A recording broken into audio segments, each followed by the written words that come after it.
being shared, and it's all of us realizing that we're not alone in this. So I'm a holistic healing practitioner, and if I had to focus on a specialty, it would be on individual and group energetics, and we'll get into how that has played out for me in just a bit. There we go. About 10 years ago, I was very interested in finding out how I could live my life on point, to be in my life's mission, to be on purpose. And it was interesting because all I had to do was to ask Source how that could be. And in the week that followed me asking that question, what I received and what I identified was a program called Dream the Biggest Dream. And it's all about empowering the individual to not only identify what the dream of their life is, but to follow through on it and to actually live that dream. I went on the speaker circuit immediately, and after a couple of events, people started calling me Dr. Dream. Now, inevitably, at every event I go to, people say, yeah, but what's your real name? And it doesn't really matter, because if you remember Dr. Dream, that'll work. But it's all about empowering the individual and empowering the dream. In the last 32 months, I've done 151 group energetic experiences in 96 cities around the world. I have to tell you that I'm really quite proud of that. And what makes it really very exciting for me is that this is what I came here for. The why of my existence is exactly what I'm doing. It's what I'm sharing, and it's how I'm living my life. There's a real energetic that is developed when you find yourself in that position. And it's changed everything for me. So here I find myself at Consciousness Beyond Chemtrails. Not quite the type of conference that I've spoken at before, but my very dear friend John White and his amazing team that he has gathered to put this together, I knew that absolutely I had to be here. In preparing for this, there were many different aspects of what am I going to talk about, how does this work, what are you all coming here for? What kept coming up for me is we've got some of the top leading edge researchers and scientists and whistleblowers, all putting this information out here for us. What came up for me was a little bit of a constriction. I'm very aware of how my body reacts. And I constricted, and I thought, how are we going to be at this conference? How are we going to hear all this information and not slip into a very deep role of being a victim? Because I'm not about victim mentality. Once I broke away from that, it was never to go back to it. And so it became then even more exciting that I was going to be speaking here at this conference, because I realized that my role was to bring an energetic and a sharing that allows you to be empowered and allows you to not be the victim, but allows you to be proactive in your life.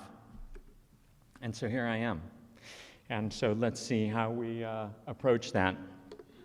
I'm not going to talk to you about the specifics of chemtrails. I'm not a science person. I'm just embracing how science is now explaining what my heart has always felt, and I love that that's happening. But I'm not here to say shadow government this and this is going on and all of that. That's not my role. So I want to share this Rumi quote, because this is where I'd like us to go right now. Out beyond ideas of wrongdoing and right doing, there is a field. I will meet you there. And ladies and gentlemen, I'd like you to go to that field right now with me. It's not about right or wrong. It's not about what is happening, the specifics of the chemical makeup, of the reasons why. Okay, we're going to just drop all that. And we're going to meet in this field, so to speak. And we're going to open up ourselves to what is truly possible. And while, except for the complete stopping of chemtrails, you may be thinking after a day and a half here that there are no real solutions. I did get a text message yesterday that suggested surface-to-air missiles, and I said I would mention it today in my presentation. But what I want to talk to you about is what you can do. I'm all about positive activism, okay? And that's what we're doing here. We're getting the wake-up call. We're getting more information. We're going to be able to talk more knowledgeably about it. We're going to be able to share this with people, help them wake up to it, help them, get loud about it if that's the role they want to play.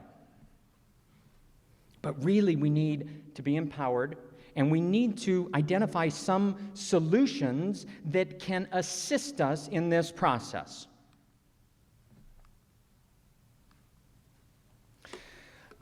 Dr. Robert O. Becker, in his book, The Body Electric, explains that a person's health can be determined by the frequency of their body. This is the type of research that I've been most interested in the past 20 years.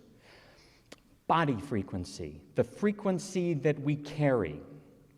How does it work? What are the factors that play into it? And how can I, because I'm the one in my body, how can I affect it? How can I raise my vibration?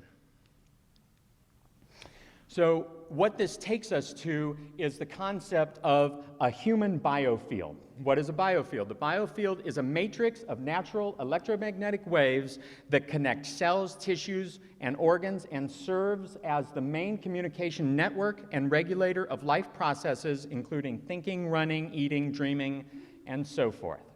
We all have a biofield. Okay? The biofield is essential to health. I had the honor of meeting Dr. Beverly Rubik, biophysicist, advisory panel member to the National Institutes of Health. Oh, that's a mildly conservative organization, wouldn't you say? And she was instrumental in helping name the biofield in 1994 and in recognizing it as being critical to life. So if you think I'm just up here talking about some new age, whatever, the National Institute of Health, and I think we would all agree that it's quite the conservative and perhaps very controlling organization, has actually attached themselves to the fact that we all have a biofield. It's the energy field around us.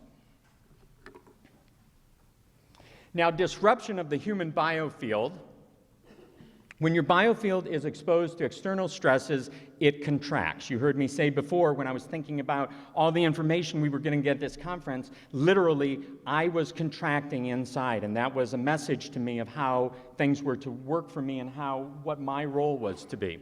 The biofield is our first line of defense against environmental stresses, including chemtrails, EMFs, and pollution, and believe me, that's just naming a few.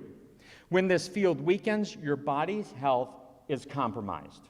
Okay, this is not a stretch for us. I just want to bring you along. Strengthening, enhancing the biofield. A balanced biofield supplies energy to maintain a healthy state of matter. A strong biofield helps the body cope with stress and thus avoid health problems. Okay, you're following along. I know it's sounding real basic now. Okay, I want to take a minute and I'd like you to close your eyes. And just get comfortable. Take a deep breath. Let it out. Release anything that just doesn't serve you in this moment. Take another deep breath. And just find your breathing rhythm. And with each breath out, just let go of a little bit more. You don't even have to focus on what you're letting go of. Just know that you're letting go and releasing. It feels good. It feels good to breathe with all of you right now. Now, with your eyes closed, I invite you to feel your energy body. Okay, I know you just came back from lunch, so maybe it's not quite what it was right before lunch because we're digesting a little bit, but I want you to feel your energy body. And I invite you to start feeling it expanding, to feel your energy expanding out. And you can do it with each breath. Maybe with each breath in, your field expands out a little bit more. And with each breath out, it just even goes out a little bit more. So everything you're doing is expanding your energy. What you're doing right now is very simple and yet very effective. Okay? It doesn't take a lot to affect change in your field. You don't need to go out and buy a bunch of products. You don't need to go pay for a bunch of self-help seminars and find your guru or anything like that. The answer so often is to just turn within. This is your dream. This is your experience of being here. As much as you may feel as though the rules are being written for you outside of you, it's not. You're in control here, and you're empowered. So just feel that energy. Dr. Terry Friedman, another gentleman that I've had the honor of meeting, in his book, Freedom Through Health, tells us that raising our vibrational frequency aids in restoring health to the body, clarity to the mind, and attunement to the spirit. Step 1, raise your vibrational frequency. You see here this really sort of confused, what maybe at one point was a smiley face. And what we want is to raise our vibrational frequency up here, where it's just, we have really no choice but to smile. And we're going to talk in the rest of this presentation about what tools and what opportunities there are for you to do that. But it's not just about raising your frequency. It's about holding your frequency. It's about holding your vibration. It doesn't do any good to get on the roller coaster of this experience. And believe me, I love roller coasters, and I probably shouldn't say it so much because every once in a while it shows up in my actual emotional experience in life, not just at Magic Mountain or something. But what you want to be able to do is to find those methods that you can raise your frequency, that you can strengthen your biofield. And then how do you hold that so you don't go back to where you were? Now, I love this. This is the Merkaba. We've got a human being in the middle. We have optimum nutrition, hydration, mineralization, energetic medicine, cleansing, and alkalinity. These are all aspects of what it takes to pull our energetic body together. But since this is the visual with the Merkaba, what is a Merkaba? The Merkaba is an electromagnetic energy field. Wow, we've been hearing that already today. Biofield, Merkaba, everyone's tapping into this. That exists around every living thing in the universe.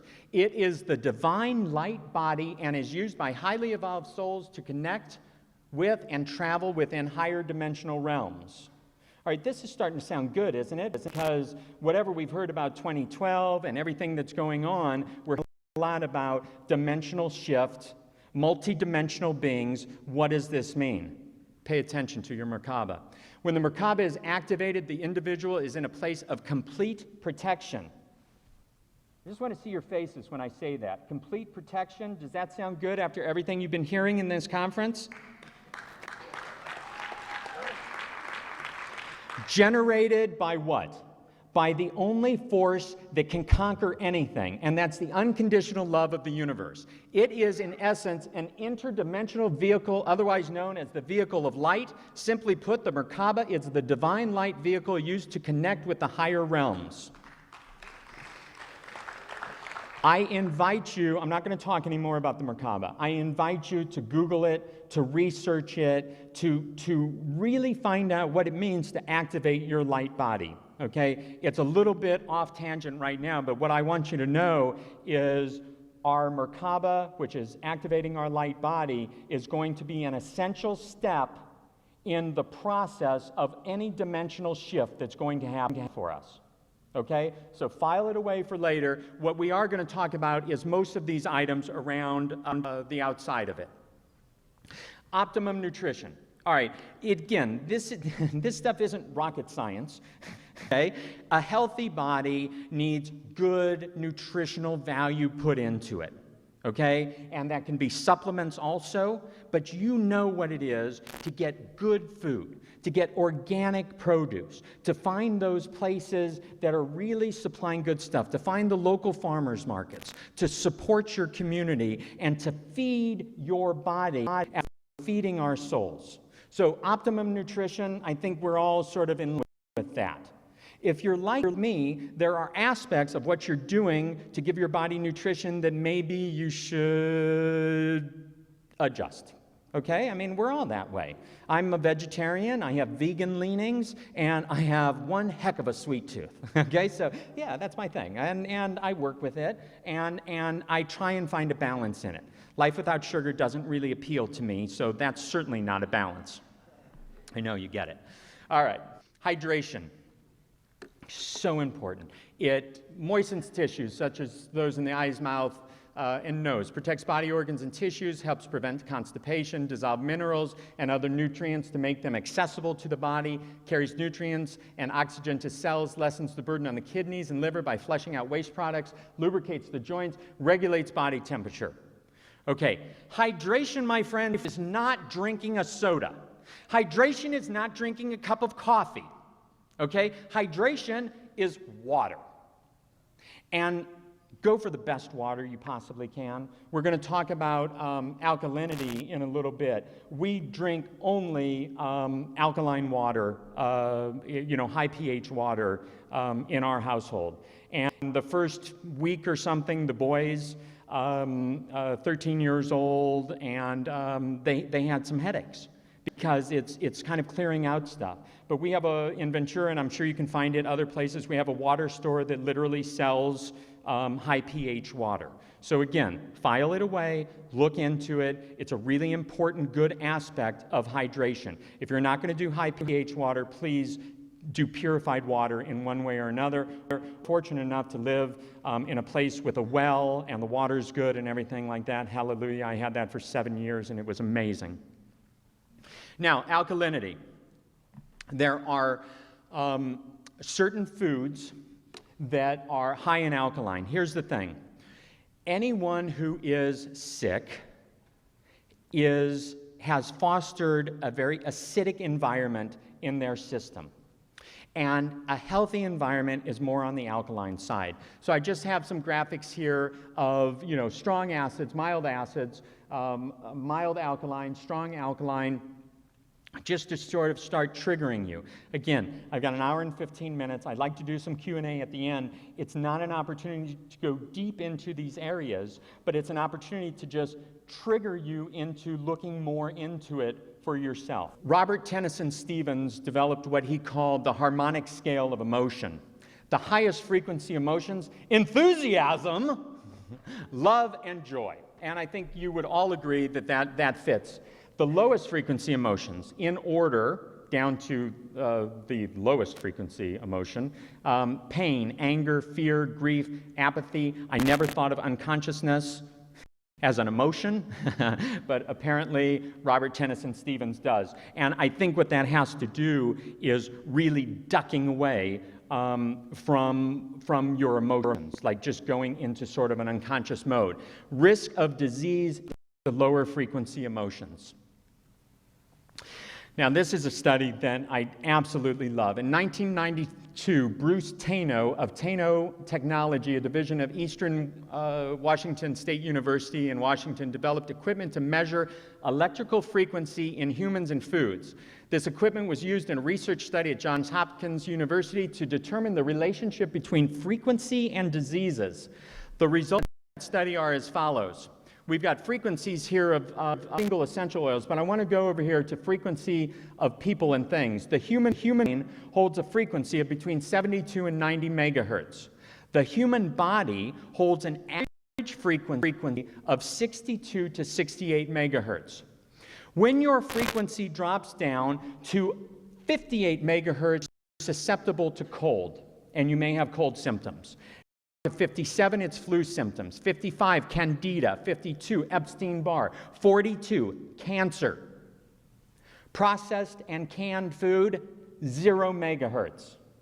If you're using a microwave, you're killing it all. and you're then eating the carcinogens that it's eating. Do yourself a favor, get rid of your microwave. Fresh produce, up to 15 megahertz. Dry herbs, 12 to 22 megahertz. Fresh herbs, 20 to 27 megahertz. And essential oils, 52 to 320 megahertz.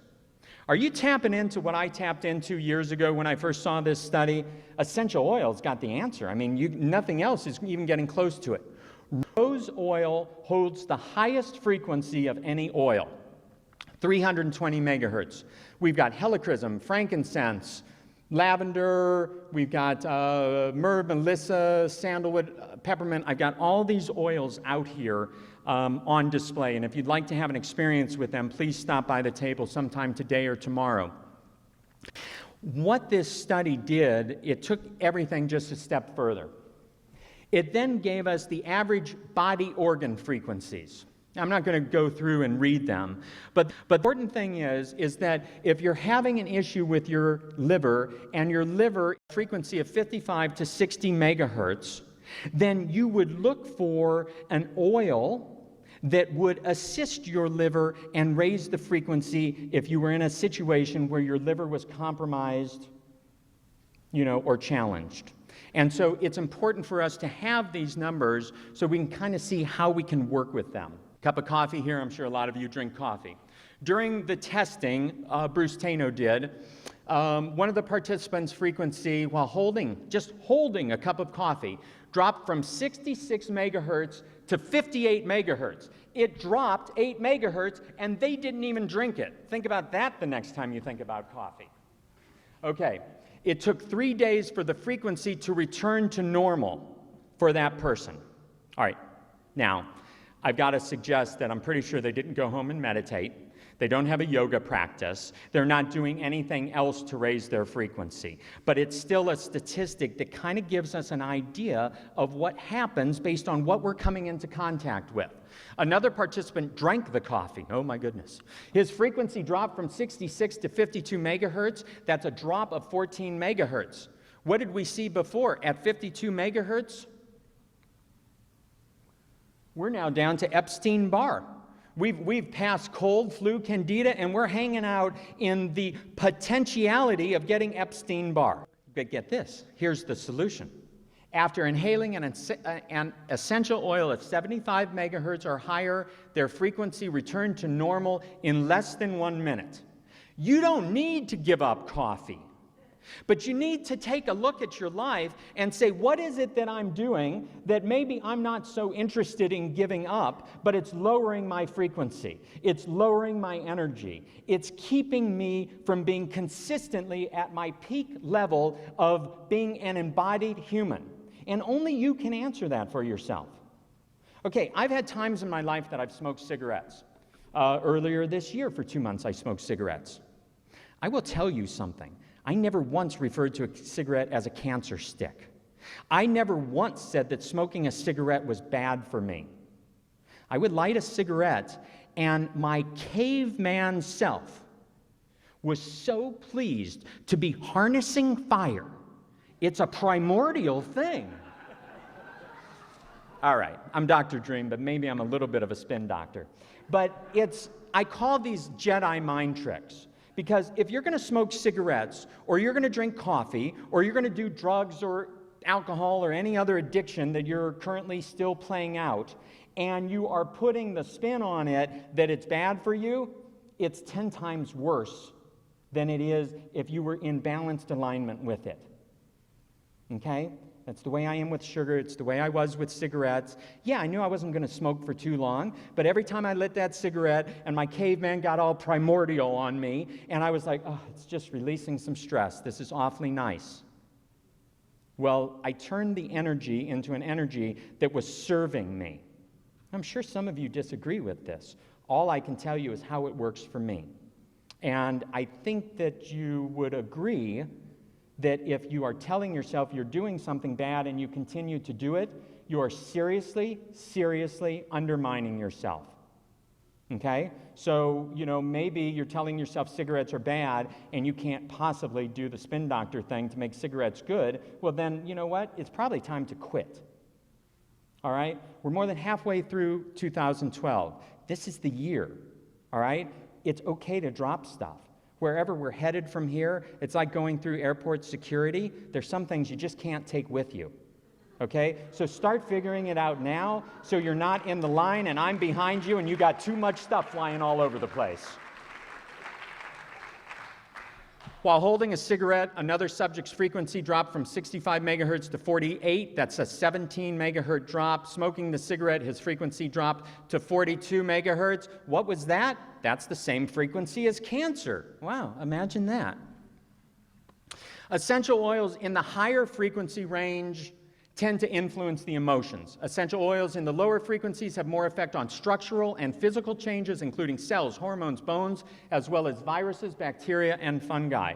We have a product out here that's a chemtrail protection spray. The oils that are in there are not the higher frequency oils. They're a little bit of the lower frequency oils. And the reason is what we just read, but also essential oils do not resonate with the toxins in our bodies. This incompatibility is what helps eliminate the toxins from our systems. So essential oils also do not resonate with negative emotions, allowing us a greater opportunity to release them.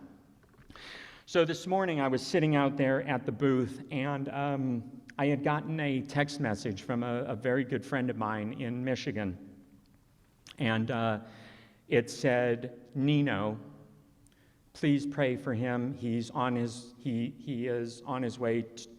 He has left to go sing." And this was from his sister, and I called her, and sure enough, my very good friend Tony Mamina, Nino, transitioned last night in Michigan. And I was sharing this with Cece out there because she had heard that I was affected by it, and I began to cry. And I like slipping into my emotional body. I like when something moves me, okay? It reminds me of just how alive I really am and how much I care. You know, I wouldn't have been, I know that no one dies. I know that the energy of Tony Mamina did not die last night.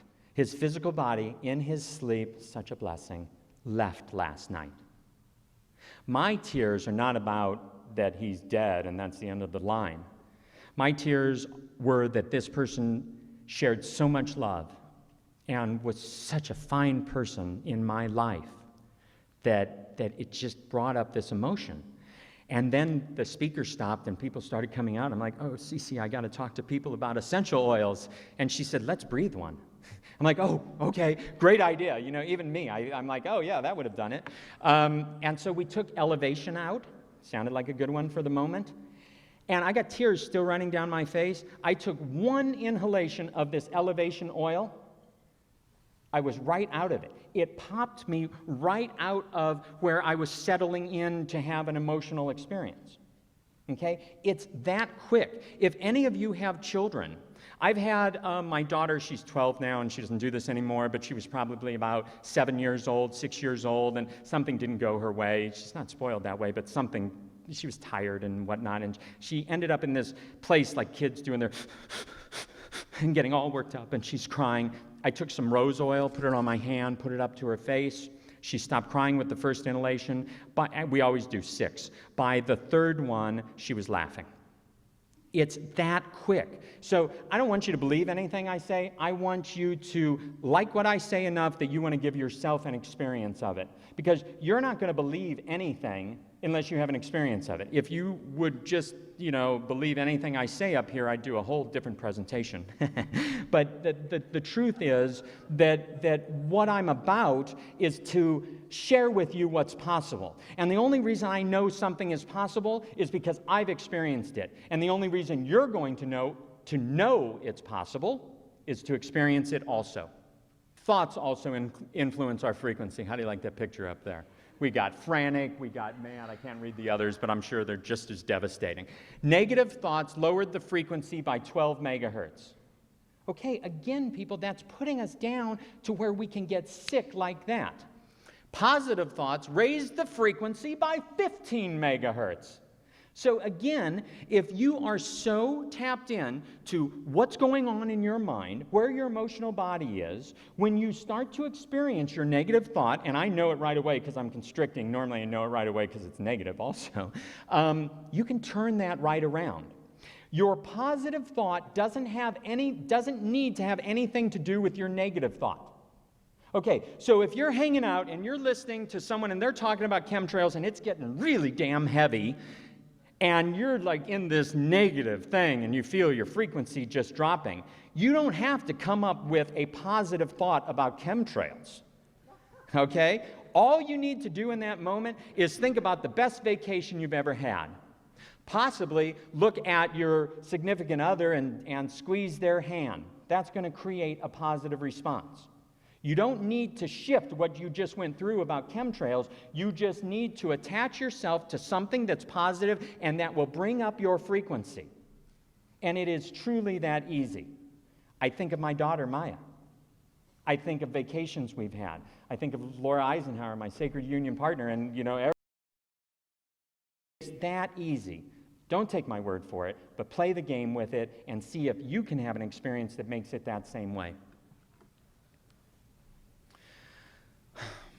Nikola Tesla. If you wish to understand the universe, think of energy, frequency, and vibration. Tesla said if you could eliminate certain outside frequencies that interfered in our bodies, we would have greater resistance to disease. Okay, I mean, it just goes without saying, but this goes back a number of years, and people are getting what is going on, and they've been giving us messages about it. And so it's up to us then to say, wow, frequency, energy, what does that mean to me? Okay? And again, this isn't a new age thing. This is a now thing. We're all energy. We're all about frequency. We live in an environment that is stressing us to the max. And I personally believe it's just the tip of the iceberg. Okay? So we're not going to stop all the things coming down the pipeline that are going to be affecting our biofields, that are going to be affecting our energetic bodies. But the one thing that we can do is we can strengthen our energetic body. We can strengthen our biofield. And when you do that, nothing can penetrate it. We saw about the Merkaba, complete protection. Okay? Do you know that the love that you have within you, and this is what we're all here for, is to experience this experience as unconditional love, to move into that space with nothing else, no fear or anything else. Do you know that nothing can get in the way of that energy? And I need you to really own this and really attach yourself to this. No shadow government, no Illuminati, no bad ETs or anything else can get in the way when you are so connected to the universal love that you are, to the unconditional. See, I've taken it a step further. We started doing these galactivation experiences, 151 all over the world. And one night, 2 years ago in San Jose, we did an experience. It was an unusual one for us. Everyone was over 65 except one person, and normally everyone's like in their 20s. So it was a little bit unusual, but it was a great experience. And I traveled with what I call my angels, and I had one angel with me, an actual human in form, that I just call an angel, and they helped facilitate the experiences. We tried to drive to San Francisco that night, and I had to pull over. And I said, Illy, I can't drive right now. I don't know what's going on. We started talking about the experience, and we had always called them unconditional love activations. And we said, something shifted tonight, something changed. And we had to call it something else, because unconditional love, if you can believe it, was falling short. Universal love is what we came up with. And then it wasn't an activation anymore, it was a galactivation. But so I talk a lot about this universal love. And this is the love that is the offshoot, or maybe the umbrella of unconditional love. It is fully the all-encompassing, entire universe, multidimensional love, and I call it universal love. Dr. Royal Raymond Rife, born in May 16, 1888, transitioned August 5, 1971. Rife developed a microscope that they called the Rife microscope, and it was very, very powerful. This was in the 1920s. No microscope had ever been invented that was as powerful as this one. And you can see him there with his microscope. And what he was able to see was the actual diseased cells. And then he started working with them with frequencies because he built this beam ray machine, which is a frequency generator. And Dr. Rife had amazing, amazing success. There were medical facilities he was in San Diego, there were medical facilities in Los Angeles sending patients to him. 1,000 patients with cancer cured in the 1920s, 1930s with this frequency generator. The point being that even diseases hold a frequency and that then it can be combated with other frequencies. Dread disease germs destroyed by rays, claim of San Diego scientist. Cancer blow seen after 18-year toil by Rife. Well, this got him quite a bit of attention. And the government came in. They wanted all of his papers. They wanted the device. He would not sell it. Office was ransacked. All the papers stolen. The device trashed.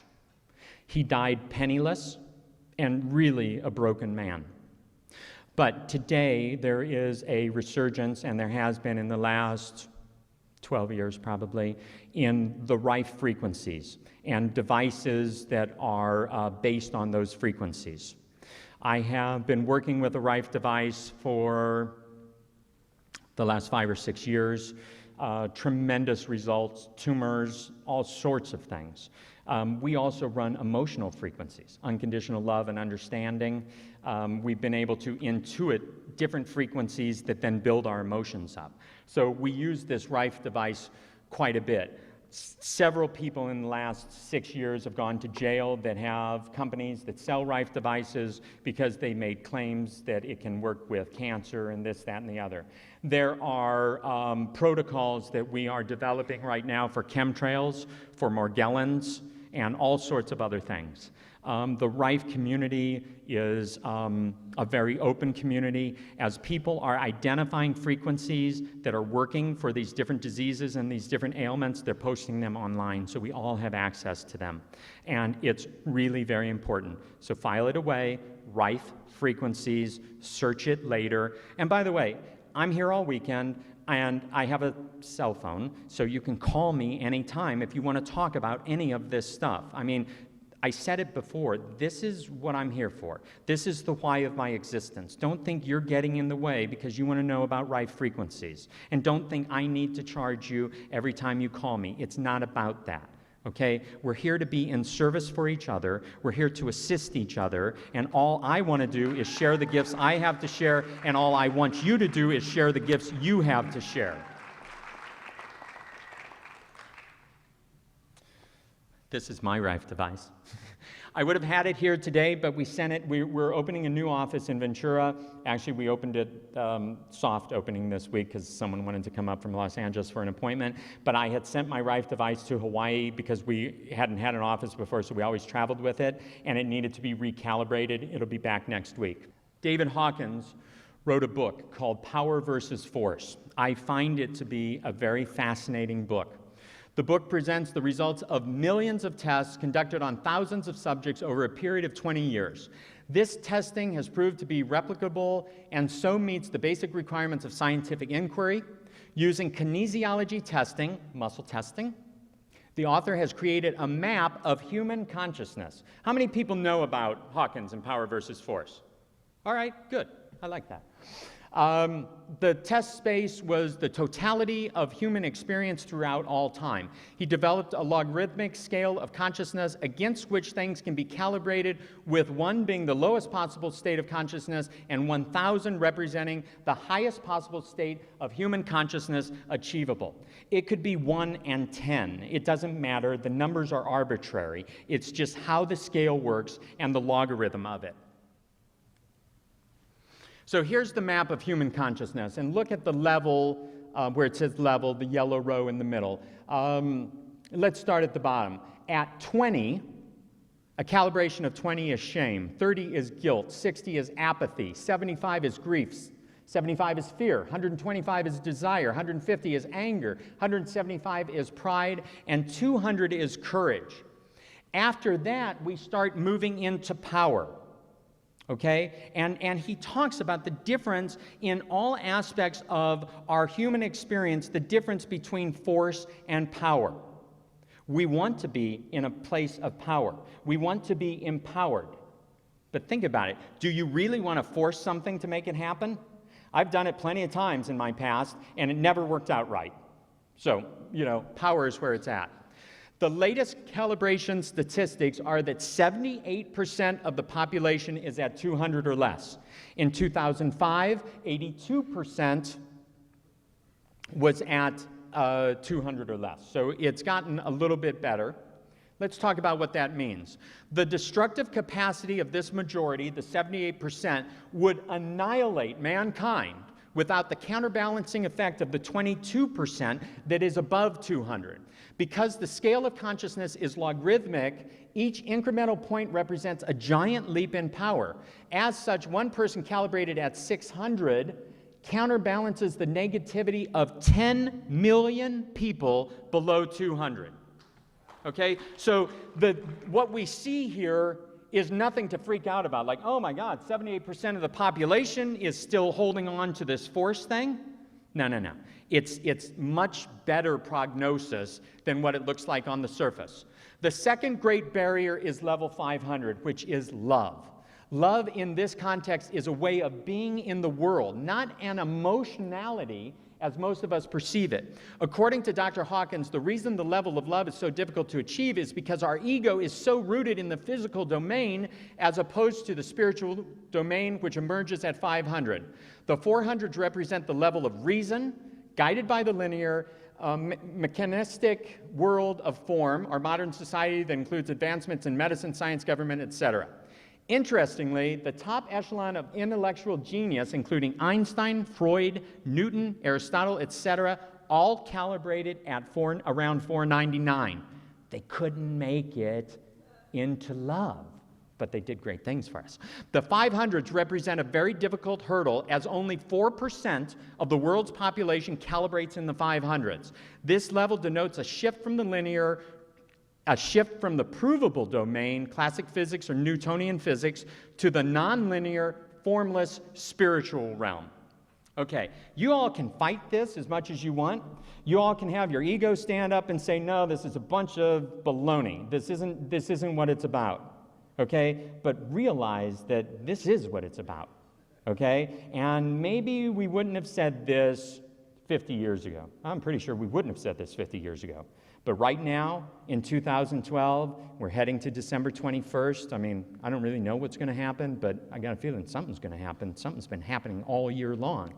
It's about moving into these higher frequencies, moving into these higher calibrations, and really what it does is it brings our focus back to what's really going on inside me. Okay? We have been so distracted in our society to not look inside, to pay attention to everything outside of us.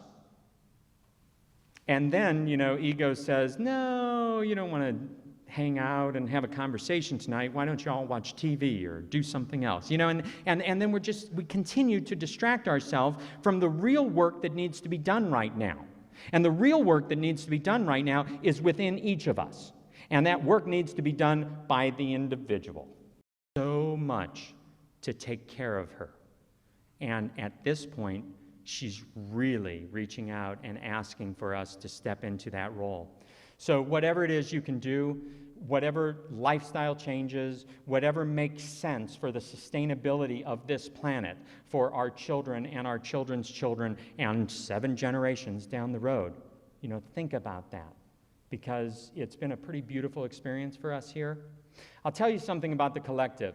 When enough of us wake up, when enough of us are in our conscious awareness and in our heart, all it's going to take is focused attention to clean the skies and clean the water and everything else. And you can tell me I'm full of it, but I'm not. We have it available to us.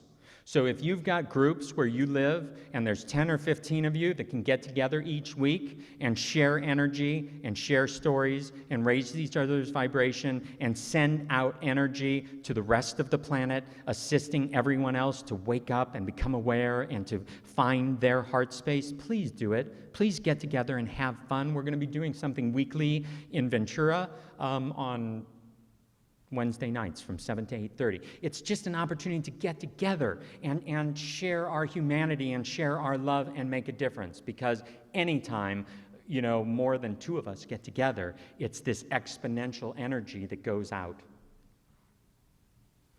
We have to believe. Your belief system is guiding everything that you're experiencing. If you believe that chemtrails are the absolute demonic device of the worst people on this planet, you're going to have an experience that is going to validate that for you, okay? That may not be the experience you really want to have.